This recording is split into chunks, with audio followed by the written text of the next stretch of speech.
धर्मां पापात्मा पापसंभवान् राहिमा कृपया देवा शरणागतवत्सला अन्यथा शरणं नास्ति त्वमेव शरणं मम तस्मात् कारुण्यभावेन रक्ष रक्षो गणाधिप आत्मदर्शन नमस्कारं समर्पयामि यत्रं धारयामि जामनं विजयामि मूषिकानारवहयामि समस्त राजोपचार भक्तोपचार सिद्धोपचार मंत्रोपचार पूजां समर्पयामि यजनमत्याजामहर्षितप पूजा क्रियादिश न्यूनं सम्पूर्णतां च सद्योन्ति गणाधिपं मन्त्रहीनं क्रियाहीनं भक्तिहीनं गणाधिपं यत्पूजितं मया देवानुकोण्डिः मया देवा परिपूर्णं तदस्तते अनया ध्यान आवाहनादिः षोडशोपचार पूजया च अवसरं नैवेद्या च भगवान् परमात्मकः एकत्वलम्मा కాస్త ఆవుతో ఒక పక్క నీళ్ళు ఆ చేతిలో పోసి మీకు చూపించి చెయ్యి పక్కన వదిలేసి ఏ చెప్పడం మహాగణాధిపతి చూపించండి మహాగణాధిపతి సుప్రీత సుప్రసన్న పక్కన వదిలేసండి మహాగణాధిపతి సుప్రీత సుప్రసన్న పరత భవంతో మహాగణాధిపతి ప్రసాదం శరసా గృహామి మహాగణాధిపతి నమస్కారం పార్వతీపదే హర హర హర హర మహాదేవ శంభో శంకరేణుమండలవాడ వెంకటరమణ గోవింద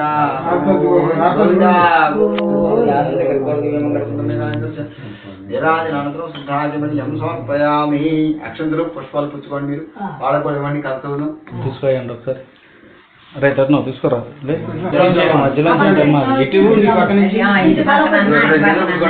పట్టుకొని నేను తీసుకుంటాను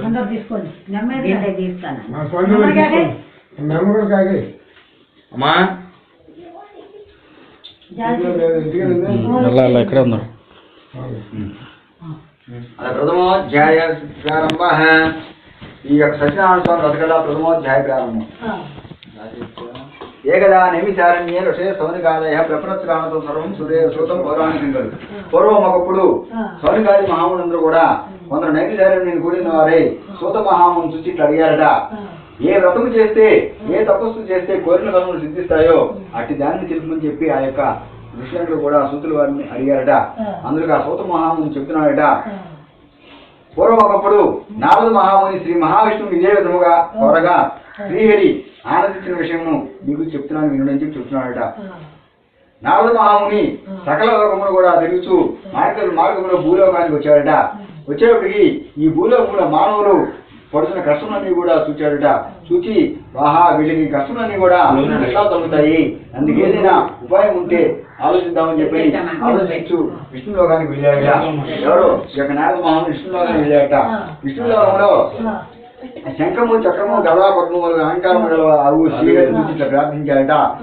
ఆయన మనస్సుతో ఊహించుకు గాని వాక్కుతో వివరించి చెప్పులకు గాని శిక్షము గాని అతీతమైన లోకవాడ ఆది మధ్యాంతరహిత నిర్గుణుడవయ్యా మహాసుగ్రాటుడైనటువంటి ఆది పురుషుడైనటువంటి భక్తుల బాధలు తొలగిస్తున్నాడు శ్రీమన్నారాయణ, నీవు భక్తులు పరిష్కరిస్తున్నానని చెప్పని ఆ యొక్క నారద మహాముని ఆ విష్ణుమూర్తికి నమస్కారం చేసి చెప్పాడట. అప్పుడు విష్ణుమూర్తి అడుగుతున్నాడట, ఓ నారద మహాముని నీవు వచ్చిన కారణం ఏమిటి, నీ కోరిక తీరుస్తానని చెప్పమని చెప్పి ఆ యొక్క విష్ణుమూర్తి నారద మహాముని చెప్పాడట. అప్పుడు నారద మహాముని చెప్తున్నాడట, ఓ జగద్రక్షక, భూలోకంలో మానవులు నానా ఏళ్ళను ముట్టుచు నానా విధమైన కష్టములన్నీ కూడా అనుభవిస్తున్నారు. వారందరూ కూడా ఈ కష్టములన్నీ కూడా ఎట్లా తొలుగుతాయి, అందుకు ఏదైనా ఉపాయం ఉంటే చెప్పమని చెప్పి ఆ యొక్క నారద మహాముని ఆ యొక్క శ్రీహరినితో చెప్పాడట.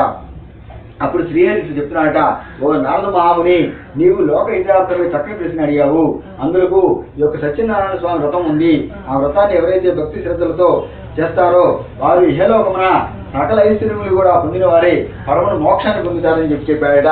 అది విని నారద మహాముని మరలా ఇట్లా అడుగుతున్నాడట, ఓ దామోదరా, ఆ వ్రతం ఆచరించడం వలన ఏమి ఫలితం కలుగుతుంది, ఆ వ్రతం ఎటులు ఆచరించవలేను, దాన్ని త్వరలో ఎవరైనా ఆచరించి ఉన్నారా, అదంతా కూడా నాకు సవిస్తరంగా తెలుపని చెప్పి ఆ యొక్క నారద మహాముని ఆ యొక్క శ్రీహరిని అడిగాడట.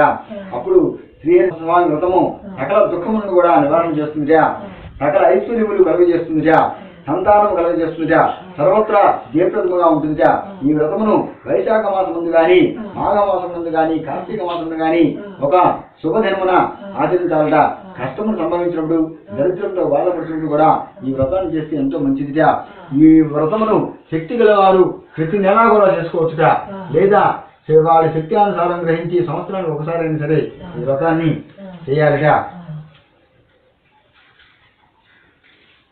ఈ యొక్క వ్రతము ఆ విధంగా సంకల్పం చేసి ఈ యొక్క పూజావతిని ఎలా ఉండాలంటే ఆవు గోమయంతో అడిగి శుద్ధి చేసి వరిపిండి మొదలు 5 రంగుల సోనములతో ముగ్గులు పెట్టి దానిపై నూతన వస్త్రములు పరిచి దానిపై బియ్యాన్ని పోసి దానిపై కలశాన్ని ఉంచాలట. ఆ కలశమును వెండితో గాని రాగితో గాని తొడకు ఇత్తడి లేదా మట్టితో గాని ఉండాలట. లోపలతో మాత్రం చేయకూడదట. యథాశక్తి అన్ని కూడా ఆచరించాలట. ఆ కలశం మీద మరలా కొత్త వస్త్రాన్ని ఉంచాలట. ఆ నూతన వస్త్రం మీద ఈ యొక్క సత్యనారాయణ స్వామి ప్రతిమ ఉంచాలట. ప్రతిమ ఇందాక అది కథలో వస్తున్నది. ప్రతిమ ఉంచాలట.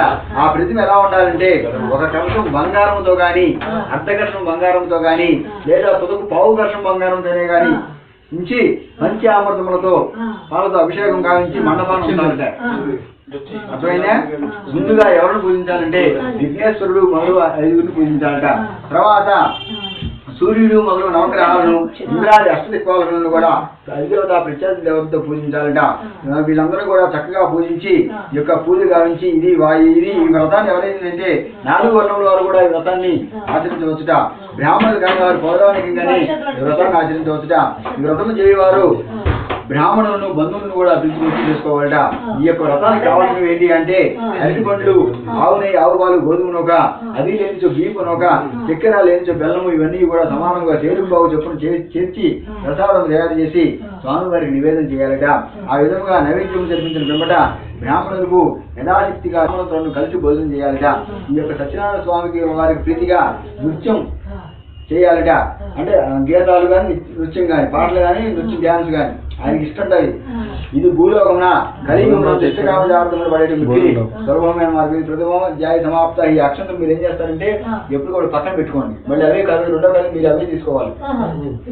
దాంట్లో కాదు అవన్నీ పక్కన తోయండి. మళ్ళీ అదే కాదు మళ్ళీ 2వ కాదు మీరు అది కాదు అదే పెట్టుకోవాలి.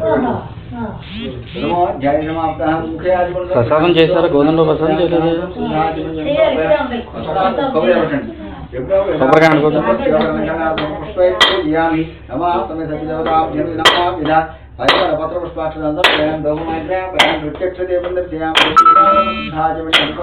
నైవేద్యం ఓం గర్భవస్తు దాంట్లో పట్టండి. కింద పడుకోండి. మన ఓం గర్భవస్తు సత్యం అడుగు నీళ్ళు చల్లని మా కొబ్బరి చెప్తున్నారు. ఓం గర్భవస్తు సత్యం దర్శన ప్రశంసామి సమాసంభావనారికల సకలానికి ఓం ప్రాణాయ స్వాహ ఓం అపానాయ స్వాహ ఓం వ్యానాయ స్వాహ ఓం ఉదనాయ స్వాహ సమానాయ స్వాహ బ్రహ్మణే స్వాహ మధ్య మధ్యపాని అమృతామి నమస్కారం సత్తో వృక్షాలయం మాధవ వృక్షాలయం శుద్ధ ఆచమనీయం సమర్పయామి. కర్పూర నీరాజనం హిరణ్యవాత్రం మద పూర్ణం దదాతి మధు వ్యవసాని ప్రియకదా బ్రహ్మణముపహారతి ఏకదైవజమానాయ సామ్రాజ్యం భోజ్యం స్వరాజ్యం వైరాజ్యం పరమే చికన్ రాజ్యం మహారాజ్యమాధిపత్యం సమ్రాజ్యం జగరాజ్యం కవే క్రీడాత్మకం సంతతో దేవుడు కోరిపెట్టండి. సంతతో శ్రీరస్తు సమస్త మంగళాన్ని భవంతో నిత్య శ్రీరస్తు నిత్యమంగళ. దేవుడి దగ్గర నమస్కారం.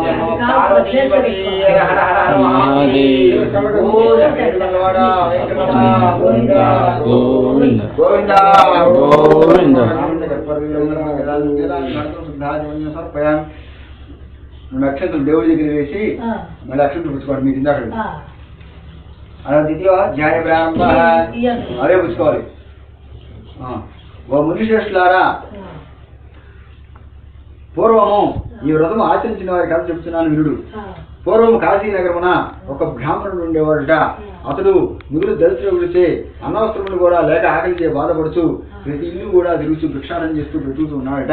ఎవరో బ్రాహ్మణుడు. నేను అడిగిందని చెప్పాలి. నాకు తెలుస్తుంది. ఆ భగవానుడు బ్రాహ్మణ ప్రీతి. ఆయన బ్రాహ్మణుడు అంటే ఇష్టంట దేవుడికి. కావున ఆ యొక్క బ్రాహ్మణుడు ఆ విధముగా దుర్భరమైన కష్టమన్నీ కూడా అనుభవించుడు చూసి తాను కూడా ఒక వర్ధం బ్రాహ్మణ వేషం రూపం ధరించి ఆ బ్రాహ్మణుడికి ఎదురుగా వెళ్ళాడట. వెళ్ళి ఓ వేద బ్రాహ్మణుడికి వెళ్ళి ఓ బ్రాహ్మణుడా, నీ వేదాలన్నీ కూడా చదువులేండి కూడా ఇట్లా దరిద్రం అందించున్నావేమిటి అని చెప్పి అడిగాడట ఆ యొక్క శ్రీహరి. అడిగేటప్పటికి అప్పుడు చెప్తున్నాడట, ఓ ప్రభు, నేను మిక్కిలి దరిద్రుడను, భిక్షాటన చేసి జీవించుతున్నాను, చాలా కష్టములు పడుతున్నాను, నా దరిద్రం పోవడానికి ఏమైనా ఉపాయం ఉంటే చెప్పమని చెప్పి ఆ యొక్క వేషంలో ఉన్న యొక్క శ్రీహరి అడిగాడట. అప్పుడు చెప్తున్నాడైనా, ఓ బ్రాహ్మణుడా, ఈ యొక్క సత్యనారాయణ స్వామి వారు శ్రీహరి అవతారమై కలియుగంలో ఉన్నారు. ఆ సత్యదేవుని సేవించడంతో నీ కష్టములన్నీ కూడా తొలగిపోతాయి. ఆ సత్యనారాయణ వ్రతము ఆచరించమని చెప్పాడట. వెంటనే ఆ యొక్క బ్రాహ్మణుడు ఆ యొక్క వ్రతాన్ని ఆచరించే విధానం కూడా చెప్పి ఆ యొక్క బ్రాహ్మణుడు అక్కడి నుంచి అదృష్టం వెళ్ళిపోయాడట. అది విని ఆ యొక్క బ్రాహ్మణుడు ఆ వృద్ధ బ్రాహ్మణుడు చెప్పిన ఈ యొక్క వ్రతాన్ని చేస్తానని చెప్పి తన మనసులో సంకల్పం చేసుకుని ఆ రాత్రి ఉత్సవం వలన నిద్ర కూడా పోకుండా ఎట్లా ఒక కాలం గడిపేశాడట. గడిపేటప్పటికీ మరొక ఆ యొక్క బ్రాహ్మణుడికి చాలా ద్రవ్యం లభించిందిగా.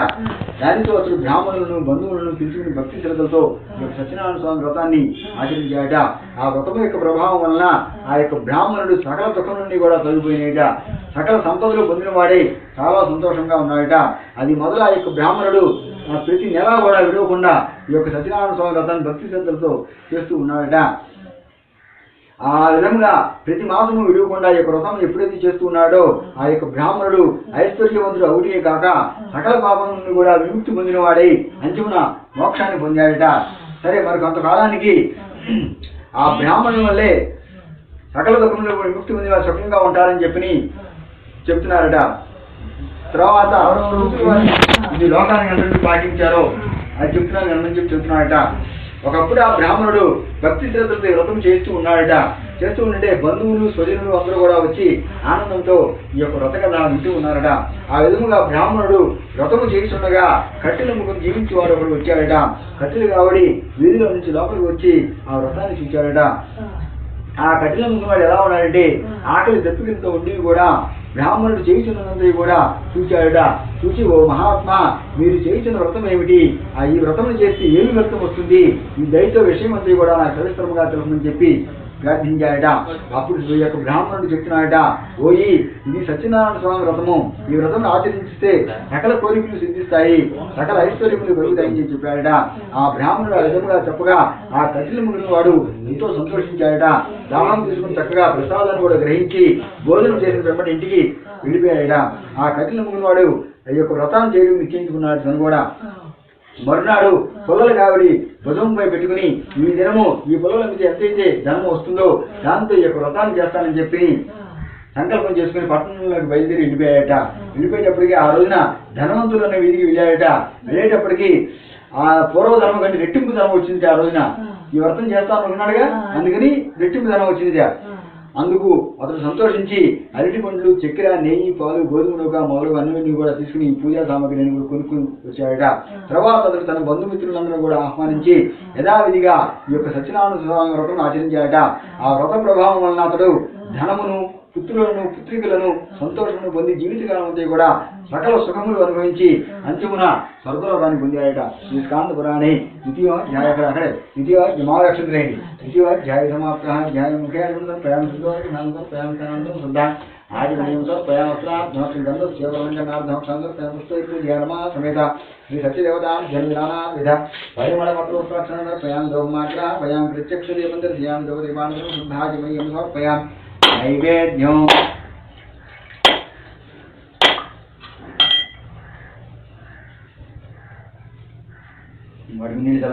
ఓం భర్గో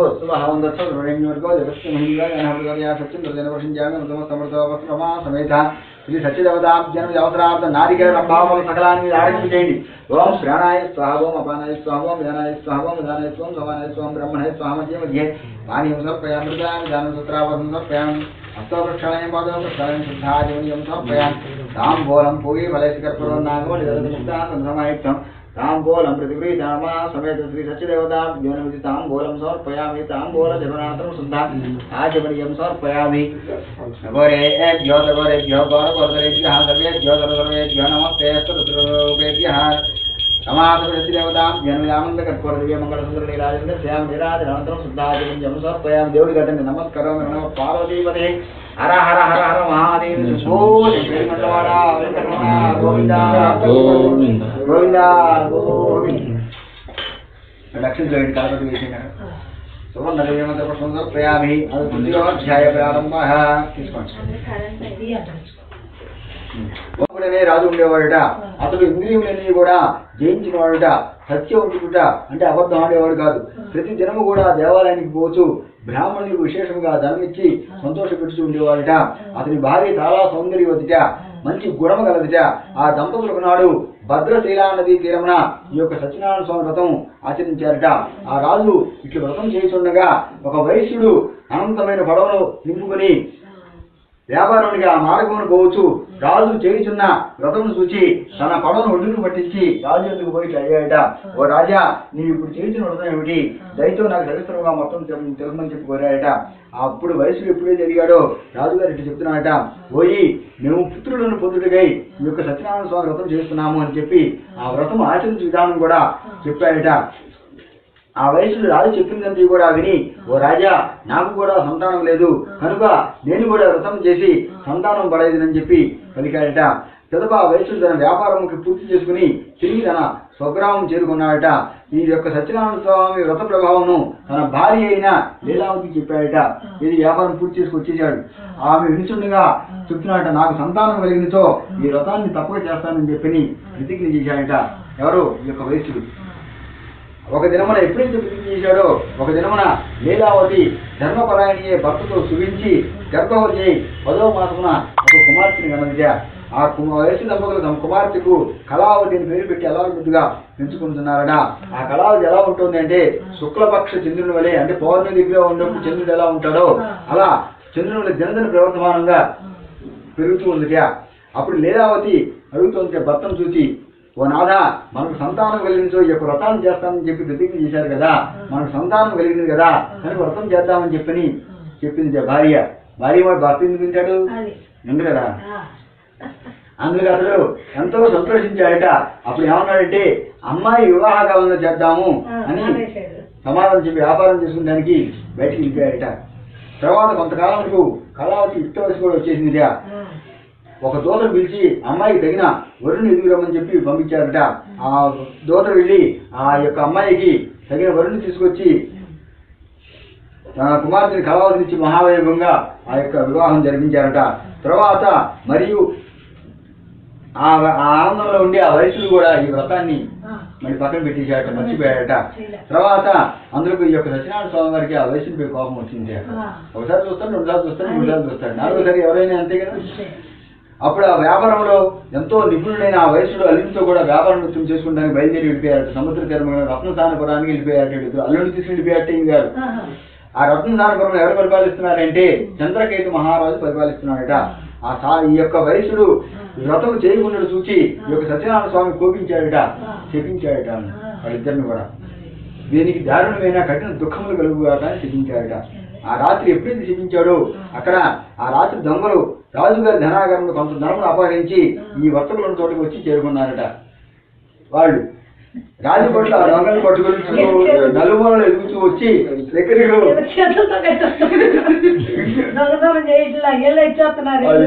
అది వచ్చి చూసి ఆ దొంగలు ఆ ధనమును వర్తకుల చెంత వదిలి వెళ్ళిపోయారట.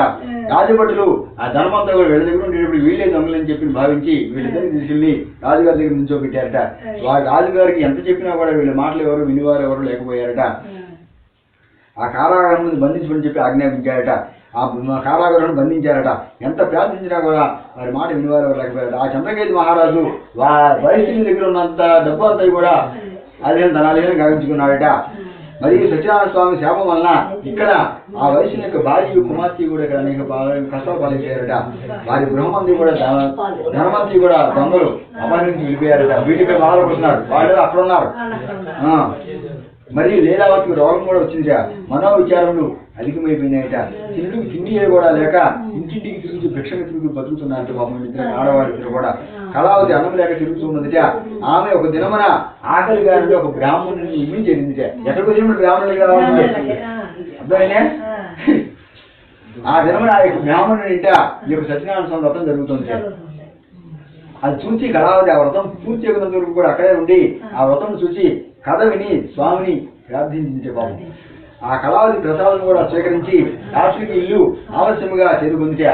తల్లి అడిగిందిట, అమ్మా ఇంత రాత్రి వరకు కూడా ఎక్కడెక్కడ తిరుగుతున్నావు, ఇంత అర్ధరాత్రి కూడా వచ్చావని చెప్పి కుమార్తె అడిగిందిట.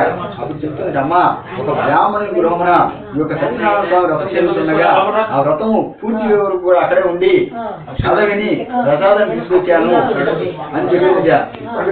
అది విని లీలావతి సంతోషించింది.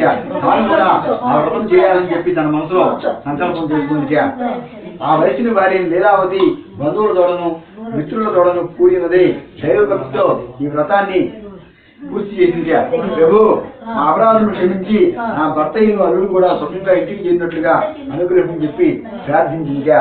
లీలావతి ఈ యొక్క దక్షిణావర్తం చేయడం వలన ఇక్కడ వీటి ఎప్పుడైతే వ్రతం చేశారో అక్కడ స్వామి వారికి ఈ యొక్క రాజుగారికి సత్యనారాయణ స్వామి కళ్ళలో కనపడి నీ దగ్గర ఉన్నటువంటి వయసు మిత్రులు కూడా నిరపరాధులు వాళ్ళిద్దరిని కూడా విడిచిపెట్టి లేకపోతే నీ తల 1000 ముక్కలు అవుతుందని చెప్పని నువ్వు తల నాశనం అయిపోతావు అని చెప్పని రాజుగారి కళ్ళలో కనపడి ఈ యొక్క స్వామి వారు చెప్పాయట. ఇక్కడ చేసేటప్పటికి అప్పుడు వెంటనే రాజుగారు తెల్లారి పొద్దున లేచి సభ చేశాడట. సభలో అందరిని పిలిపించి ఆ యొక్క బస చేసేప్పటికి వాళ్ళందరూ కూడా చెప్పి ఈ యొక్క ఎప్పుడైతే కళ్ళకి వచ్చిందని చెప్పాడో వాళ్ళని బంధ వ్యక్తులుగా తీసుకొచ్చి నా దగ్గర నుంచో పెట్టండి చెప్పి ఆజ్ఞాపించాడట. భటులు వెంటనే వెళ్ళి వారిని చెర నుండి బయటికి తీసుకొచ్చి రాజుగారికి తీసుకొచ్చారట. ఈ వయసు కూడా గడగడలాడిపోతున్నారట. రాజుగారు ఇంకా తమల్ని వాళ్ళిద్దరు ఏం చేస్తారు మమ్మల్ని అని చెప్పి ఉడికిపోతూ ఉంటున్నారట.